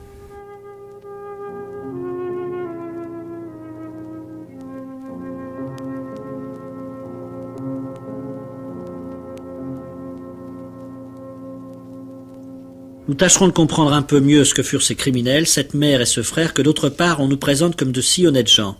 Quels furent les motifs de leur crime? Ce qui me paraît si particulièrement intéressant dans cette affaire, c'est que le mystère, à mesure que nous en connaissons mieux les circonstances, s'approfondit, quitte les faits, se blottit dans les caractères, aussi bien du reste dans le caractère de la victime que dans le caractère des accusés. Nous tâcherons de jeter sur ces derniers une lumière suffisante, nous aidant de la déposition de nombreux témoins.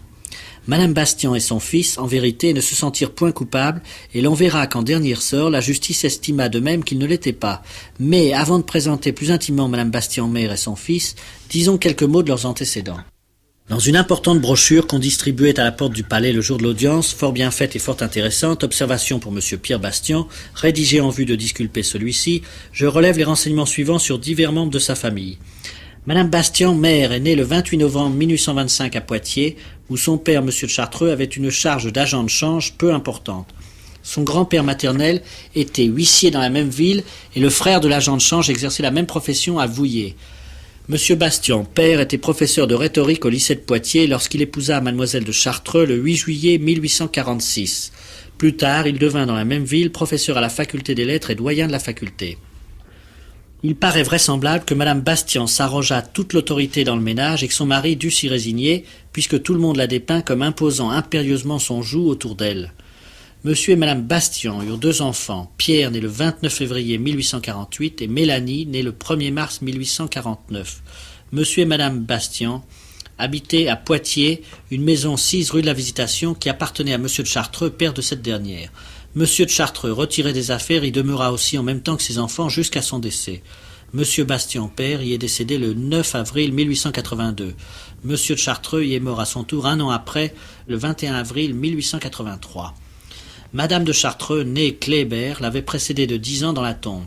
Parmi les témoins entendus, le seul qui déclare avoir fréquenté M. de Chartreux dit en termes très expressifs que sa fille et sa petite-fille avaient de qui tenir au point de vue de l'extravagance ou de la folie, car il était très original et très exalté. Déposition de l'abbé Montbron. Sans être infirme, M. de Chartreux a passé la dernière partie de son existence dans une réclusion absolue, se renfermant dans sa chambre du second étage dont il ne sortit même pas pour assister au dernier moment de son gendre, mort dans une autre chambre sur le même palier. Nul ne l'a jamais vu dans la rue pendant ces 10 dernières années. Les anciennes servantes confirment cette réclusion volontaire.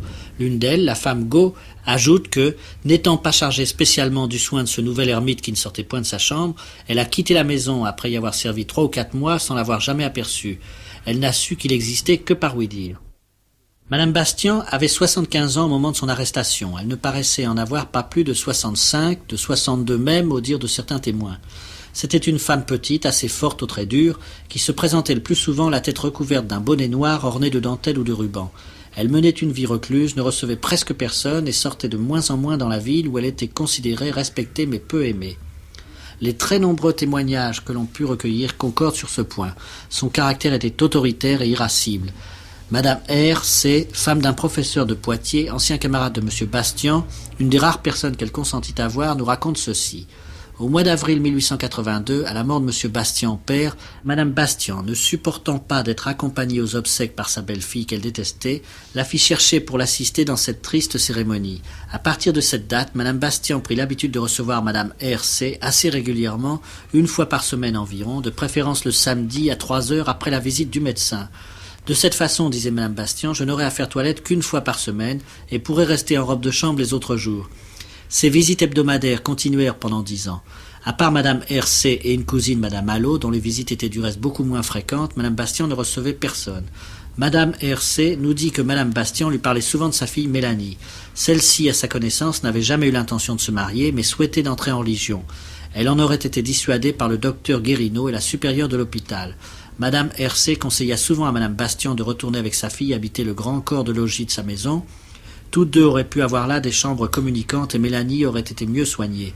Madame Bastian se refusait à ce changement qui, disait-elle, aurait rendu le service trop difficile. Madame Bastian ne m'a jamais demandé si je pouvais voir sa fille, dit Madame R. C. Un jour, je lui ai écrit pour lui offrir d'envoyer une de mes filles tenir compagnie à la sienne, mais j'ai compris à son silence qu'elle ne voulait pas que l'on communiquât avec mademoiselle Mélanie et je n'ai pas insisté. M. Pierre Bastian avait souvent des discussions violentes avec sa mère.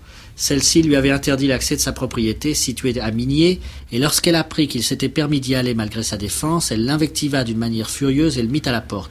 Un autre jour, Pierre Bastian ayant cueilli une fleur dans le jardin de sa mère qu'il était venu voir, il y eut entre eux une scène véritablement scandaleuse. Ils faillirent presque se frapper. Madame Bastian mit de nouveau son fils à la porte et défendit à ses domestiques de lui ouvrir lorsqu'il se présenterait. Mais la plupart des scènes étaient au sujet des questions d'argent. Madame Bastian servait une pension à son fils, et à l'exigibilité de chaque terme, il y avait toujours des difficultés entre eux. Certains jours, Madame R. C. la trouva forte en colère. « Je veux être maîtresse chez moi, lui dit-elle. Je viens de mettre mon fils à la porte avec défense de ne jamais revenir. » Mais Madame R. C. ajoute aussitôt que cette scène, qu'elle croyait d'abord motivée par une question d'intérêt, pouvait bien avoir eu lieu au sujet de Mélanie, car Madame Bastian se plaignait que son fils insistât pour faire admettre sa sœur dans une maison de santé, ce à quoi elle se refusait et se refuserait toujours. Elle avait fait son testament, disait-elle, dans le but surtout de contraindre son fils à ne point changer un état de choses qui avait reçu son assentiment. Sa fille, pour laquelle elle s'était toujours sacrifiée, devait continuer à habiter la chambre qu'elle occupait déjà depuis plusieurs années et dont une clause particulière du testament de Madame Bastian mère lui laissait la propriété avec obligation de ne la point quitter même après la mort de sa mère. Dans son testament en date du 5 janvier 1885, Madame Bastian déshérite son fils autant que la loi l'y autorise. Sur une fortune de 500 000 francs au maximum, elle lègue à des étrangers 151 700 francs, à quoi il faut ajouter environ 25 000 francs de frais. En outre, pour sa fille, elle dit « Je donne et lègue à ma fille l'usufruit et jouissance pendant sa vie de la chambre qu'elle habite actuellement, de celle qu'elle habitait précédemment, de la chambre vis-à-vis de la précédente et du cabinet de mon père. Je veux que ma fille continue à demeurer, après mon décès, dans la partie de ma maison dont je viens de lui léguer l'usufruit. J'entends que tous les revenus de ma fille, ainsi que tous ceux qu'elle recueillera après, soient exclusivement consacrés aux soins qui lui sont nécessaires. » Madame R. C. insinue que peut-être la crainte d'être privée de l'annuité de 5 000 francs que lui versait sa mère retenait M. Pierre Bastian de s'opposer aux décisions de celle-ci et l'invitait-elle à fermer les yeux sur un état de choses qu'il désapprouvait. Puis, subitement et sans explication aucune, Madame Bastian ferma sa porte à Madame R. C., sans pourtant, semble-t-il, être particulièrement indisposée contre elle, puisqu'elle la laissa figurer sur son testament de 1885, qu'elle aurait facilement pu modifier. Il ne faut donc voir là qu'une aggravation de cette humeur maussade et de son horreur de toute société. Madame Bastian, depuis nombre d'années, nous dit Monsieur F. C., secrétaire honoraire de la faculté de droit, avait donné des instructions pour que personne ne pénétrât chez elle. La grande porte d'entrée était toujours fermée à clé, et il fallait, pour pénétrer dans l'immeuble, passer par la petite cour. Du vivant de M. Bastian, l'accès de la maison était encore possible, mais après le décès du chef de famille, une consigne sévère avait dû être donnée, car personne n'y pénétrait plus, à l'exception des filles de service. C'est donc au témoignage de celle-ci, assez souvent remplacé, que nous devrons recourir pour essayer de comprendre ce qui se passait dans cette étrange maison, où, nous dit l'une d'elles, on avait toujours l'air de marcher sur la pointe des pieds. Mais ces témoignages ne peuvent être acceptés sans réserve, surtout pour ce qui se rapporte à l'alimentation de la séquestrée. On n'est pas bien certain, en effet, que Mélanie Bastien profita elle-même des huîtres et des poulets que sa mère lui faisait servir, ainsi que l'attestent les notes des fournisseurs. Ces menus raffinés s'accordent bien peu avec la sordide avarice qu'on lui reprocha par la suite. Mais Madame Bastien, nous disent les domestiques, n'entrait jamais dans la chambre de sa fille et ne pouvait savoir si les poulets et les huîtres qu'elle payait parvenaient jusqu'à la séquestrée. Pourtant, Mélanie Bastien reparlait, une fois à l'hôpital, des poulets qu'on lui servait à cher bon grand fond Malampia. C'est un des points de l'étrange histoire qu'il reste le plus malaisé d'éclaircir et où l'inconséquence des caractères demeure particulièrement déconcertante. Car, d'autre part, et sur ce point, tous les témoignages ancillaires concordent, Madame Bastien se refusait obstinément à laisser changer drap, couverture ou matelas du lit de sa fille, encore que, dans telle autre pièce de la maison, elle en eut une importante provision.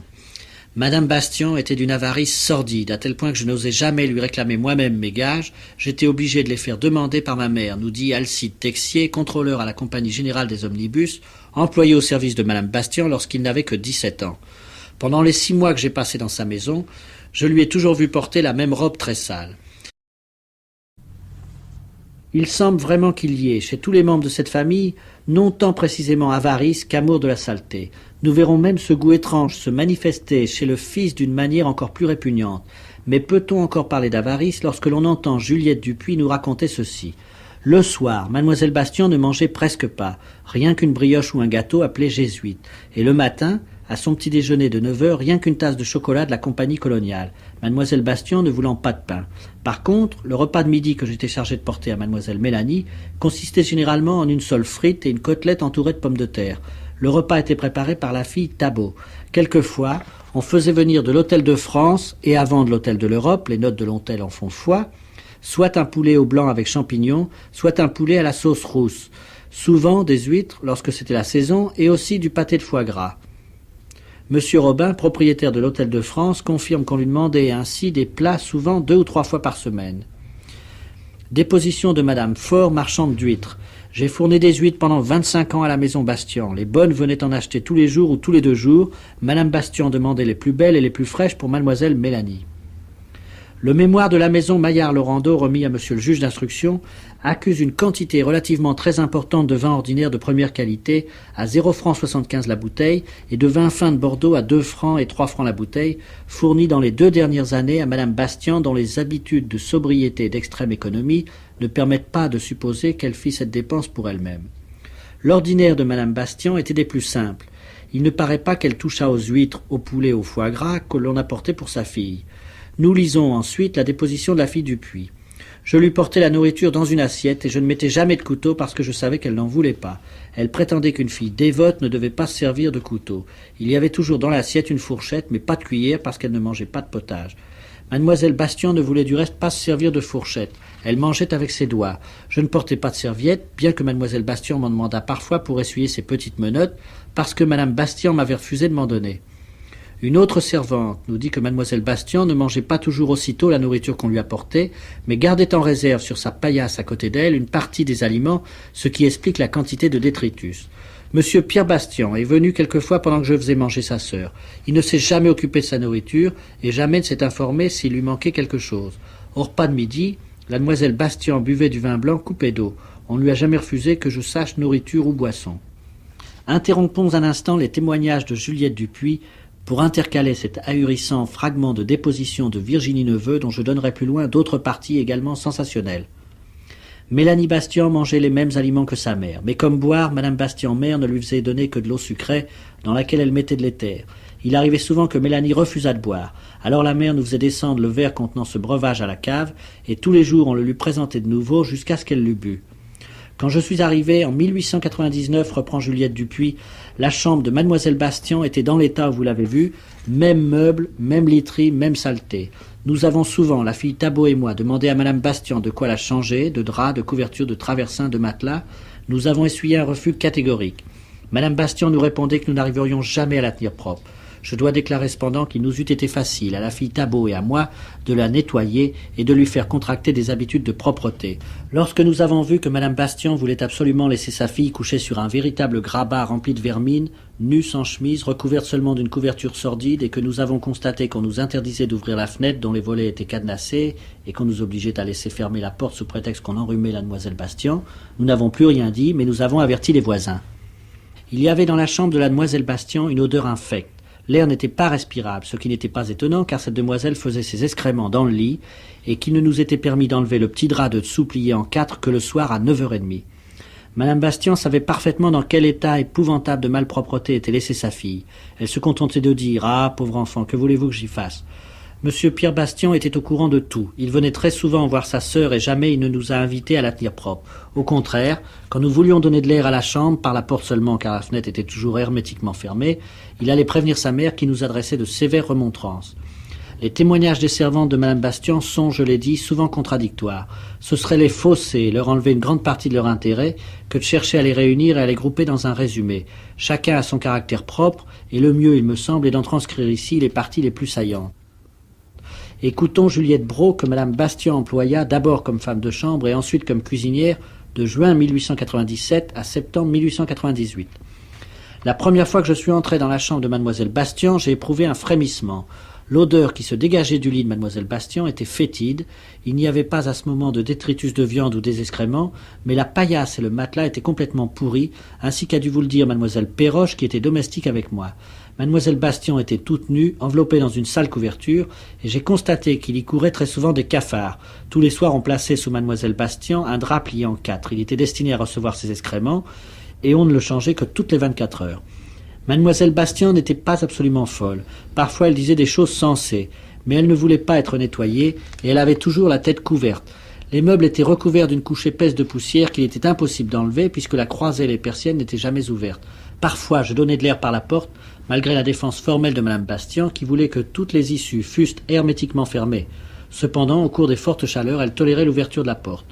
Durant 15 mois, j'ai couché dans cette chambre.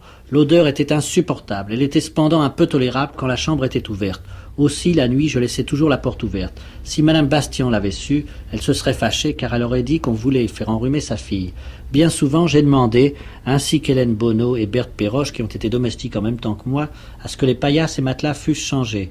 Nous avons toujours essuyé un refus catégorique de la part de Madame Bastien qui nous disait « Vous ne pourrez pas la changer. Ah, la pauvre fille, comme elle m'en a fait perdre. Je dois dire qu'il y avait dans la maison des matelas et des paillasses dont on ne se servait pas. Il n'y en aurait pas eu à acheter. » Quand je parlais d'une chemise à Madame Bastien, elle me répondait « La pauvre enfant, elle n'en veut pas. » Mademoiselle Bastien n'avait aucun linge de corps et la commode de sa chambre était vide de tiroirs. J'affirme que si on avait voulu, on aurait pu tenir Mademoiselle Bastien propre. Mais alors il aurait fallu d'autres aides et une volonté qui n'existait ni chez Madame ni chez Monsieur Bastien fils. Je n'ai jamais vu Mademoiselle Bastien lever. J'ai essayé plusieurs fois de voir sa figure, je n'ai jamais pu. Son corps était d'une maigreur effrayante, bien qu'elle fût nourrie convenablement. Le matin, on lui servait du café au lait ou du chocolat. À midi, au moins 2 plats, et le soir, elle ne voulait rien. J'ai quitté Madame Bastien parce que je ne pouvais plus m'entendre avec une femme aussi avare et aussi autoritaire. Je plaignais de tout mon cœur Mademoiselle Mélanie Bastien. Je n'ai pas cependant songé à avertir la justice. Mademoiselle Mélanie devait rester appuyée sur son coude et se tenir dans une position très pénible, nous dit Louise Quoiquenot, née Pichard. Il eût été cependant bien facile de placer sous sa tête un traversin et un oreiller, mais il aurait fallu les remplacer de temps en temps, et c'est ce que Madame Bastien ne voulait pas. L'avarice de cette femme était telle que malgré mes réclamations et les insistances des domestiques qui ont été avec moi, il a été impossible d'obtenir de changer la literie qui était dans un état épouvantable. Un jour cependant, j'ai tellement supplié Madame Bastien que j'étais autorisé par elle à aller chercher un matelas dans une chambre du grand corps de logis. Dans cette partie de la maison, il y avait plusieurs lits complets qui ne servaient à rien. J'ai descendu le matelas dans la chambre de Mademoiselle Mélanie. Lorsque Madame Bastien a vu qu'on allait le substituer au lit de plumes pourries, elle s'est opposée à ce changement et j'ai dû remonter le matelas. Je me souviens que, quelques jours avant mon départ, je me suis fâché avec Madame Bastien parce qu'elle voulait toujours faire servir les mêmes draps et les mêmes linges alors que ses armoires à linge étaient pleines. J'ai souvent blâmé Madame Bastien de laisser sa fille dans un pareil état de saleté et je l'ai engagée à prendre une sœur. Elle m'a répondu que c'était inutile parce que sa fille n'était pas malade et que du reste elle était très bien comme elle était puisqu'elle paraissait toujours contente. Non seulement mademoiselle Mélanie vivait ainsi, nous dit une autre servante, mais elle s'y plaisait beaucoup. Je me rappelle lui avoir demandé un jour si elle ne serait pas contente de se trouver dans une chambre bien propre, jolie, ornée de beaux meubles. Elle me répondit « Oh, ma chère petite grotte, je ne voudrais pas pour tout au monde l'abandonner un instant, j'y suis fort bien. » À un moment donné, nous dit Berthe Péroche, la paillasse et le matelas étaient tellement pourris que nous avons demandé à les remplacer par d'autres qui étaient dans la maison et qui s'abîmaient. Madame Bastien a refusé et nous a répondu que nous ne pourrions pas les lui mettre et que d'ailleurs elle ne voulait pas les faire pourrir. Elle nous a cependant permis, mais avec combien d'hésitation, de faire nous-mêmes 3 petits coussins. Nous en avons placé un sous mademoiselle, les 2 autres ont été conservés pour coussins de rechange. Nous avons demandé à madame Bastien de faire admettre sa fille dans une maison de santé. Elle nous a répondu qu'elle avait fait vœu de rester avec sa fille jusqu'à sa mort. Écoutons encore Juliette Dupuis. Monsieur Pierre Bastien ne peut pas dire qu'il n'a pas vu la saleté dans laquelle était laissée sa sœur, car j'affirme qu'au moins une fois en ma présence et devant Eugénie Tabot, il a assisté, ayant à ses côtés sa mère, à ce que nous appelions le coucher de mademoiselle Mélanie, qui consistait en ceci. Cette demoiselle se soulevait et se mettait à 4 pattes. La cuisinière relevait les couvertures qui enveloppaient mademoiselle Mélanie, sauf celle qui lui couvrait la tête. Puis elle retirait le drap plié en 4 qui contenait les excréments des dernières 24 heures, et enlevait aussi un petit coussin de balle d'avoine qui était absolument dégoûtant. On remettait sur le lit un coussin sec, quoique très sale, et un autre drap lavé, mais jamais lessivé, et mademoiselle Bastien reprenait son ancienne position. Monsieur Pierre Bastien ayant assisté une fois au moins à ce spectacle, il est malvenu de soutenir qu'il croyait sa sœur bien soignée. Le petit coussin de balle d'avoine séchait tout l'hiver dans la chambre, il n'a pas pu ne pas le voir. Comment expliquer cette singulière attitude du frère? Il est temps de parler un peu de lui. L'excellente brochure de M. Barbier, avocat à la cour d'appel, ancien bâtonnier de l'ordre, à laquelle nous avons déjà fait quelques emprunts, va de nouveau nous renseigner. Une photographie de Pierre Bastien que nous avons sous les yeux nous le montre coiffé d'un chapeau de feutre dur, demi-haut de forme et à bord assez large. Il a la tête enfoncée dans les épaules. On ne peut voir son col, mais seulement un petit nœud noir tout droit. Les plis qui vont des commissures des lèvres aux ailes du nez sont profondément marqués. Des moustaches tombantes, très fournies, rejoignent d'épais favoris tombant plus bas que le menton, très large et rasé. Il porte un pince-nez, son regard de myope est étrangement oblique et voilé. Nous avons vu que Pierre Bastien, d'une très grande faiblesse de caractère, se laisse entièrement dominer par sa mère. Celle-ci n'a jamais cessé de le traiter en petit garçon. Il sait pourtant parfois se rebiffer, ainsi que nous le montre la lettre à sa mère du 11 juin 1893 que reproduit le rapport de M. Barbier. Avant de prendre les mesures extrêmes auxquelles je vais être obligé de recourir pour faire face à ma position sociale, je tiens à te dire encore une fois que les 2500 francs me sont absolument nécessaires pour vivre à Poitiers. Tu me les dois, ces 2500 francs, attendu que la volonté formelle de mon grand-père a toujours été que cette rente me fût continuée après sa mort. Je vais prendre à témoin plusieurs personnes qui ont entendu sa déclaration. Cela résulte aussi des lettres que j'ai de lui et que j'ai précieusement conservées dans mon tiroir. Le simple bon sens suffit à montrer que nous ne pouvons pas vivre avec les 1230 francs que tu m'as remis hier, car il manque 20 francs et tu ne nous as même pas donné 1250 francs. Tu ne nous as pas donné un sou d'étrenne cette année, et malgré toutes les dépenses que j'ai dû faire pour soutenir mon rang dans la société à un moment où plus que jamais nous devons montrer que nous n'appartenons pas à une famille de misérables, je ne t'ai pas demandé un centime. Il me semble que, loin de nous accuser d'être dépensiers, tu devrais au contraire nous approuver et nous remercier d'avoir mené ta petite fille dans le monde et d'avoir réussi à lui faire bonne figure. Toi qui avais l'air de tenir tant à ce que je boive du vin, je dois te déclarer qu'à partir d'aujourd'hui, je bois de l'eau et mange des haricots. Plutôt que de ne pas soutenir notre rang dans le monde, nous nous priverons de nourriture et cet hiver, on ne fera pas un brin de feu dans la maison. En tout cas, ce n'était pas la peine de nous faire quitter la rue Bonseine pour nous ôter d'une main le double de ce que tu nous avais donné de l'autre. Tu peux te vanter d'abréger ma vie, et si on m'enterre prochainement, on saura à qui s'en prendre. Les témoins abondent pour le peindre aussi myope au moral qu'au physique et d'une naïveté invraisemblable. Il n'était pas précisément inintelligent. Ses amis, dont Francis Planté, le pianiste qu'il voyait souvent du temps qu'il était conseiller de préfecture à Mont-de-Marsan, l'aimaient et s'amusaient de ses bizarreries. Il n'était pas sans culture, avait même des prétentions littéraires qui ne furent du reste connues que de quelques intimes. Ceux-ci reconnaissent qu'il était rebelle aux soins et aux habitudes les plus élémentaires de propreté. Il tenait à faire son lit lui-même, nous dit Madame Giraud, qui fut quelque temps sa femme de chambre. Une autre femme de chambre, Mademoiselle Godard, nous apprend qu'il ne voulait pas que l'on changeât ses draps de lit. Il fallait le faire sans qu'il s'en aperçût, et quand il voyait qu'on l'avait fait, il se fâchait. Il mettait une petite malle à la tête de son lit, en guise de traversin. Il défendait de faire sa chambre. Celle-ci était sale et dégoûtante, jamais balayée. Tous les objets y étaient recouverts d'une épaisse couche de poussière. Tout y était dans le plus grand désordre. On y trouvait toujours plusieurs seaux de toilette à moitié pleins. Faut-il voir là simplement de la négligence, mot dont se servent quelques témoins? Il semble bien plutôt, ainsi qu'on va le voir par la suite, que Pierre Bastian se plaisait dans la saleté.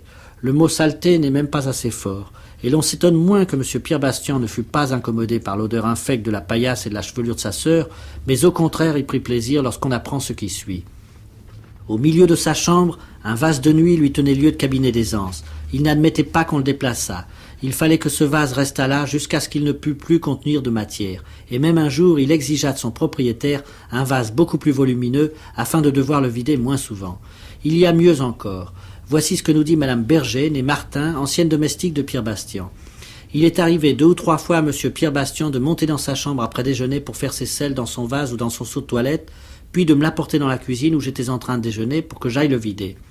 Certains jours, il fit enlever le lit de sa femme de leur chambre à coucher commune pour le mettre dans le cabinet de toilette voisin, puis, ayant fait ses besoins dans son vase de nuit, il plaça le vase sur la table de nuit à côté du lit de sa femme pour qu'elle sente bien l'odeur, disait-il. Il a, pour plus de sûreté, fermé la fenêtre. Monsieur Pierre Bastian a la vue faible, même avec son binocle. Quand il venait dans la cuisine, il se penchait sur les plats au point de se brûler. Il avait, c'est exact, l'odorat fort peu développé. Il ne voulait pas que les bonnes entrent dans sa chambre, en sorte que, quelquefois, le vase où il faisait ses besoins n'ayant pas été vidé de plusieurs jours, c'était une infection au milieu de laquelle il vivait, sans paraître s'en apercevoir. Inutile de transcrire ici 5 ou 6 autres témoignages qui ne font que confirmer celui-ci.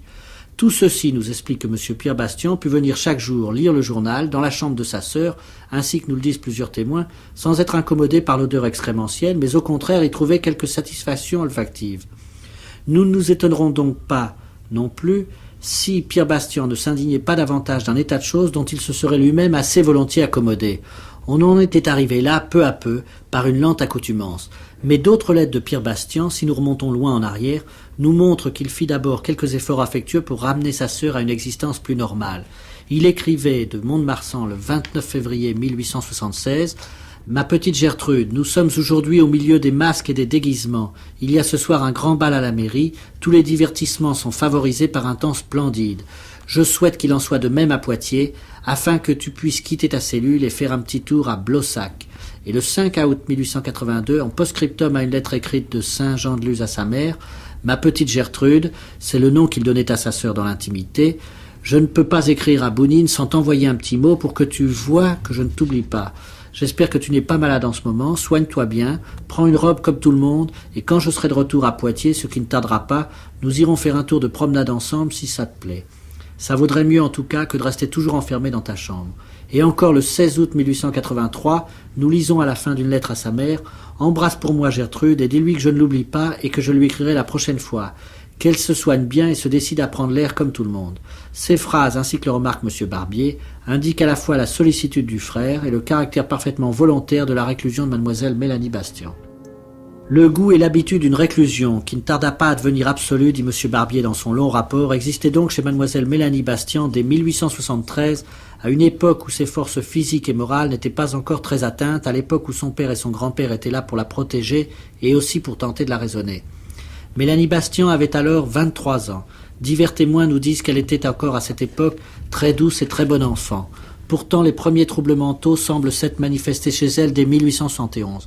Écoutons M. Théodore Touchard, entrepreneur de plâtrerie. Étant voisin des familles de Chartreux et Bastian, j'ai beaucoup connu les enfants Monnier et leurs parents. La jeune fille, Mlle Mélanie Bastian, étant tout enfant, venait souvent à la maison. Elle était très enjouée et très brouillon. C'était un véritable salpêtre. Nos relations se sont continuées pendant de nombreuses années en qualité de voisins. À une époque, je ne puis préciser, mais qui correspond au moment où Mlle Mélanie Bastian pouvait avoir 21 ou 22 ans, mon attention, comme celle des voisins, fut attirée par les agissements de cette demoiselle qui sortait en compagnie de Madame Fazy Sabonne et qui se rendait dans l'impasse où, à cette époque, demeurait Monsieur C. fils.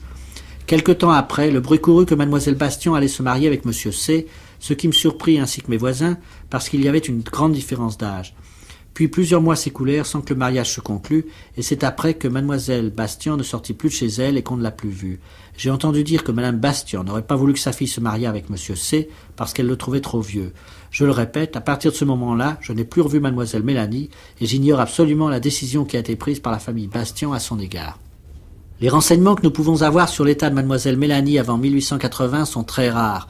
Marie Fazy, qui resta très longtemps au service de Mme Bastian, nous dit bien que mademoiselle Bastian souhaita d'abord se marier, puis plus tard voulut entrer en religion et que sa mère s'y était obstinément opposée. Les contrariétés éprouvées par mademoiselle Bastian, dit Marie Frazee, avaient déterminé un dérangement cérébral qui ne l'empêchait pas de raisonner fort bien sur beaucoup de matières. Mais l'époque n'est pas précisée, aucune date non plus pour situer cette déclaration de la dame Honoré, née David. Nous voyons pourtant qu'il faut la placer avant la mort de M. Bastian père, c'est-à-dire avant le 9 avril 1882. Il arrivait quelquefois que mademoiselle Mélanie descendait à la salle à manger pour chanter et jouer du piano. Aussitôt, sa mère la repoussait dans sa chambre en la réprimandant vertement et en lui disant qu'elle faisait honte. Les portes du salon lui étaient fermées. La demoiselle Mélanie remontait alors dans sa chambre en maugréant, mais immédiatement la dame Bastian dépêchait près de sa fille son mari pour ordonner à celle-ci de se taire. Il semble que le caractère autoritaire de madame Bastian ait très fâcheusement aidé au déséquilibre mental de sa fille. L'abbé Montbron, qui connaissait la famille Bastian depuis 31 ans, nous peint madame Bastian à cette époque déjà comme fantasque, dure et impérative, ainsi que despote. Les relations qu'il avait avec la famille cessèrent brusquement, et comme l'abbé Montbron s'étonnait de ne plus voir ni madame Bastian ni sa fille, et cherchait à savoir si elles avaient changé de paroisse ou si elles étaient malades, on lui apprit que ces dames ne sortaient plus, pas même pour aller aux églises. Ce n'est qu'en 1882 que l'abbé Montbron, appelé à administrer les derniers sacrements à M. Bastian père, mourant, apprit par lui les mesures qu'il allait, disait-il, être obligé de prendre à l'égard de sa fille Mélanie.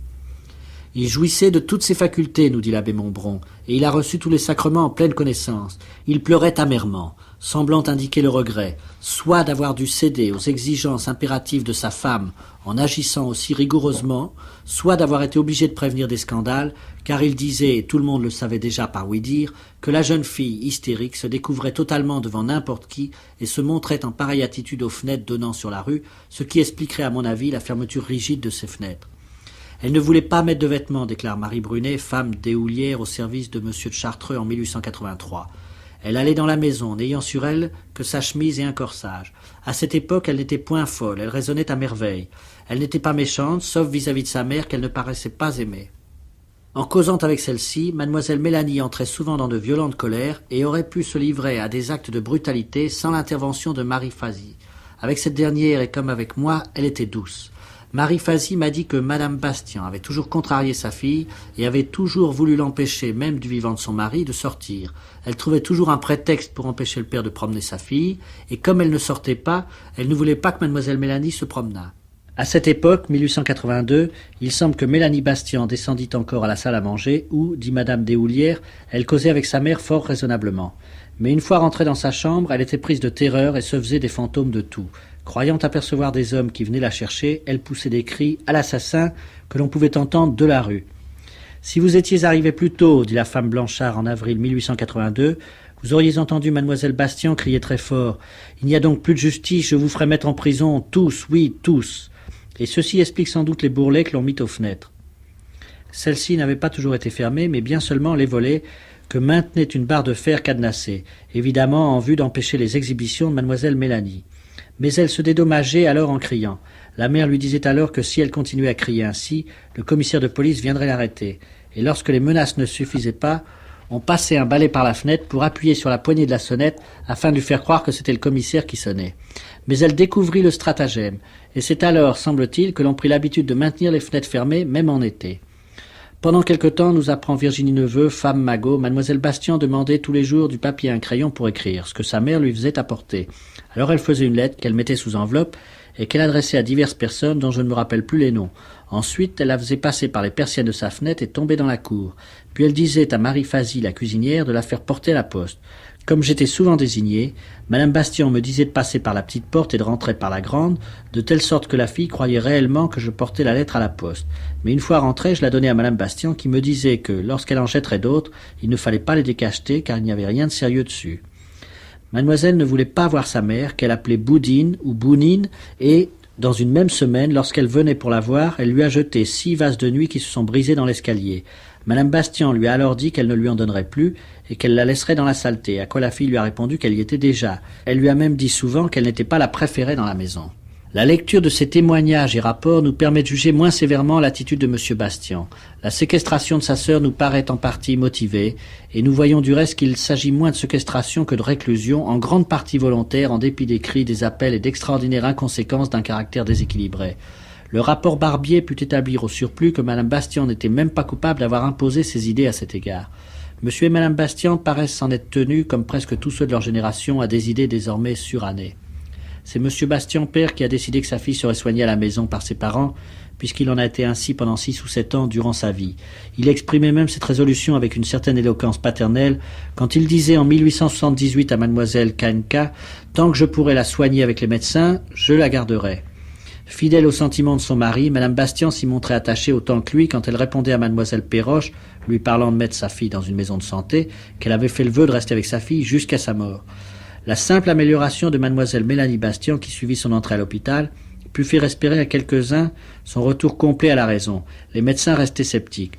Au point de vue mental, disait-il, nous considérons Mademoiselle Mélanie Bastian comme une débile, dont la raison est de beaucoup inférieure à la normale. Monsieur le juge d'instruction essaya à maintes reprises de l'interroger. Jamais il ne la trouva dans un état permettant de lui faire prêter serment. Le résultat de sa dernière tentative, le 6 août, alors que 2 mois et demi de soins intelligents à l'Hôtel-Dieu auraient dû améliorer l'état mental de Mademoiselle Bastian, s'il était susceptible de mieux, a été aussi déplorable que celui des précédents. D'autre part, les 3 médecins légistes consultés émirent la conviction que Mademoiselle Bastian ne recouvrerait jamais la raison. Voici du reste le procès-verbal de cette audition du 6 août. « Indiquez-nous vos noms et prénoms. » Mademoiselle Bastian se met à rire en disant « Rien du tout, rien du tout. » « Ne vous appelez-vous pas Mélanie Bastian ?»« Il n'y en a pas qu'une ayant ce nom-là. Quel âge avez-vous ? Je ne veux pas dire tout cela. Où êtes-vous née ? » Mademoiselle Mélanie Bastian fait entendre des paroles inintelligibles. Nous distinguons pourtant cette phrase. On ne peut cependant pas rester toujours ici. « N'avez-vous pas un frère ? » Eh bien oui. Voulez-vous nous dire le nom de votre frère ? Mademoiselle Bastian éclate de rire et ne répond pas. « Vous ne voulez pas nous dire son nom ? Non. Votre frère n'est-il pas marié ? Elle répond d'une façon inintelligible. N'êtes-vous pas allé au mariage de votre frère à Mont-de-Marsan ? Eh bien oui. N'avez-vous pas une nièce et pouvez-vous nous dire son nom ? Tant pis pour elle. Quand vous étiez jeune fille, Mademoiselle Gilbert ne vous donnait-elle pas des leçons de piano ? Je ne la connais pas. Dans quelle pension avez-vous été élevée ?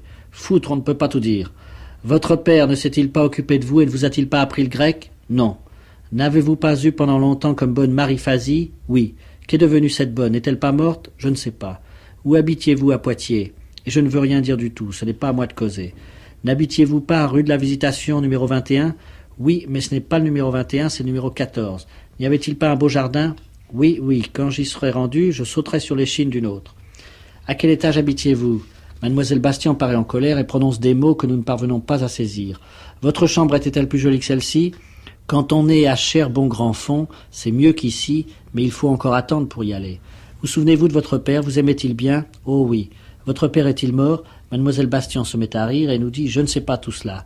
Vous souvenez-vous de votre mère ? Vous aimait-elle et l'aimez-vous » À ce moment, Mademoiselle Bastian se met en colère et dit qu'elle ne veut pas causer. « Voudriez-vous voir votre mère ?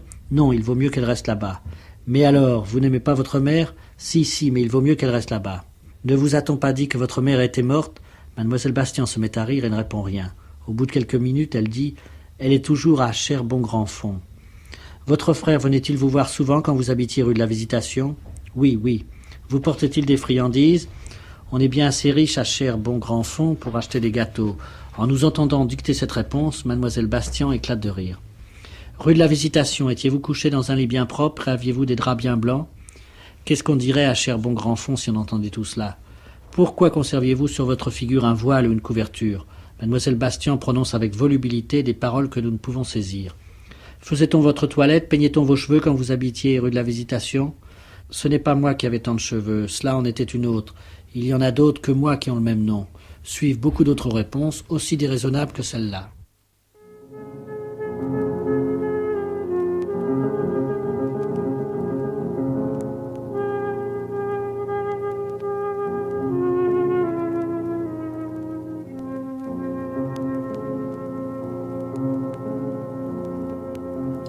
Presque tous les renseignements que nous avons donnés sur cette affaire bizarre ne furent mis en valeur que dans le mémoire dont nous avons déjà parlé, composé par Maître Barbier, avocat de Pierre Bastian, et présenté par lui devant la chambre des mises en accusation sur l'opposition faite par son client à l'ordonnance par laquelle le juge d'instruction renvoyait celui-ci devant la juridiction compétente pour séquestration criminelle avec torture, crime puni de mort par l'article 344 du Code pénal.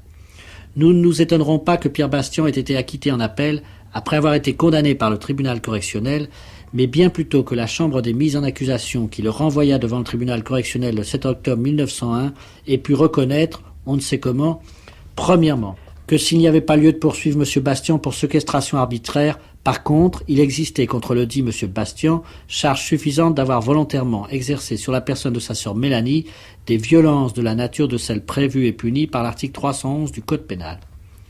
Ou, tout au moins de s'être rendu complice du dit délit de violence ci-dessus spécifié, en aidant et assistant avec connaissance l'auteur des dites violences dans les faits qui les ont consommés, délits prévus et punis par les articles 58 et 60 du Code pénal. Rien n'était moins prouvé, nous l'avons vu. Nous estimons donc inutile de redonner ici les très insuffisants débats et plaidoyers de la correctionnelle. Voici l'arrêt de la Cour d'appel. Après en avoir délibéré conformément à la loi, attendu qu'il résulte de l'instruction et des débats que l'internement ou la séquestration de la demoiselle Bastian était nécessité par son état mental, que pendant les premières années de cet internement, les soins nécessaires ne lui ont pas fait défaut, mais qu'après la mort de son père et quoique certains documents et surtout le testament de la veuve Bastian témoignent que celle-ci avait pour sa fille une affection d'ailleurs intermittente et déréglée, Mélanie Bastian a été laissée pendant de longues années dans une chambre sans air et sans lumière, sur un grabat immonde et dans un état de malpropreté impossible à décrire. Que si une alimentation abondante et même dispendieuse ne paraît lui avoir jamais manqué, l'absence complète de surveillance et de soins ont rendu cette précaution inutile, et que sans l'intervention opportune des magistrats, la méthode barbare qui avait présidé à son traitement n'aurait pas tardé à avoir pour elle une issue fatale.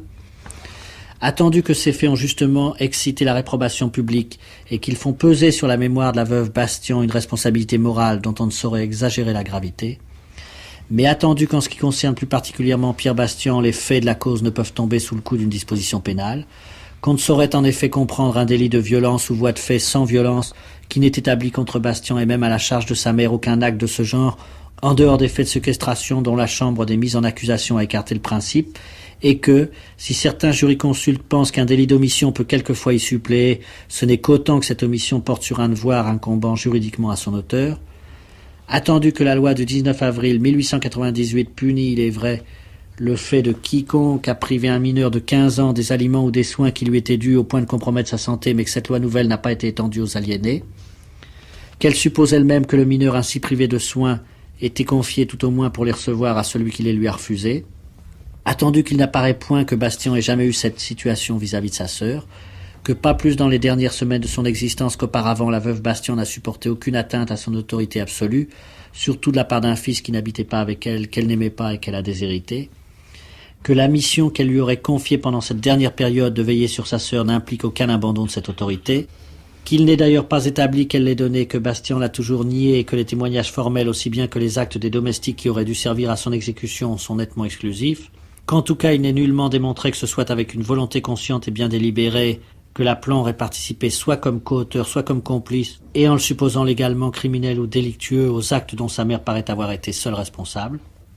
que sans doute malgré ses infirmités d'ailleurs partielles, il n'est pas permis de croire que Bastian ait ignoré l'état lamentable dans lequel se trouvait sa sœur, et que le rôle purement passif auquel il a cru devoir se résigner, ainsi que la froide impassibilité qui ne lui a inspiré aucune démarche efficace, mérite le blâme le plus sévère, que sa conduite ne tombant pas néanmoins sous le coup de la loi pénale à laquelle les juges ne sauraient suppléer, il y a lieu pour la Cour de prononcer son acquittement.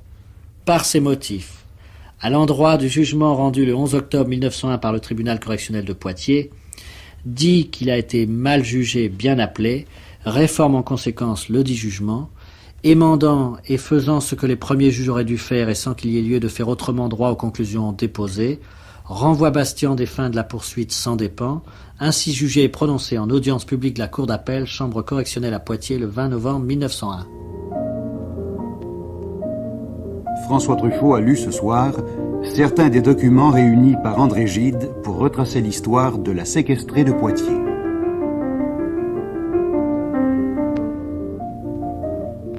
Le livre de chevet. C'était une émission de Jean-Vincent Bréchignac. Assistante de production, Janine Antoine.